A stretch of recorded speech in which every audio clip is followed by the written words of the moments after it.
Yan ang gift ko sa kanya ngayong birthday niya. So actually, gamit niya. Infinix Note 10 Pro.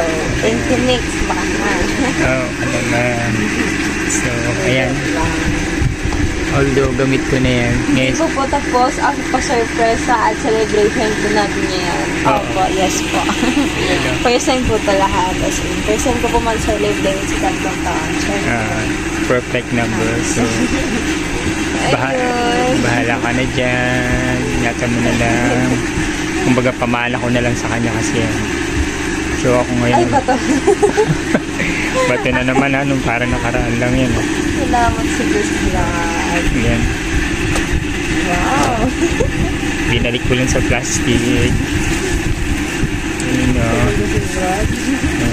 yan na. Kunyari, unboxing ulit. Ayun o, unboxing. Kunyari, hindi ako nagulat.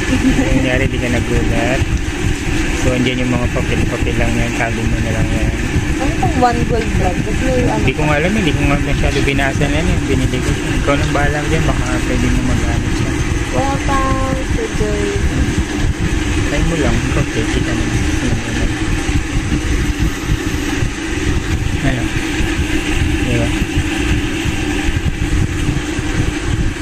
Ayan siya. Okay. Hindi ko mag-guess ano siya. Tapos na ako yan. I-send ko na lang sa yung link. Pag ganun, unboxing ko. Yun unboxing ko na yan. I-upload ko pa lang siya ngayon. Wow. Yan yung charger niya na lang. Ito na yung charger niya talaga, Brad. Oo. Nilagyan ko lang siya ng ganyan. Mahilig kasi ako maglagay ng ganyan kapag bago. Para hindi siya masyado. Type-C.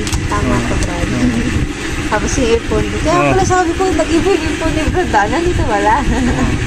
Ayan, di yung earphone na yun. Yun yung make-up. Ako na yung bala. Wow. Yun ang pag-aralan mo pala. Hindi ko pa na-set yan. Yan, iba yan.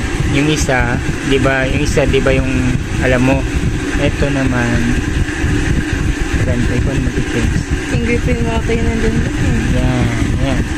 So, yung fingerprint ko, mag-change ka na. Mag-change ka na dito. Ang tanga na doon sa setup. So, mag-security ka na lang. Yan, okay.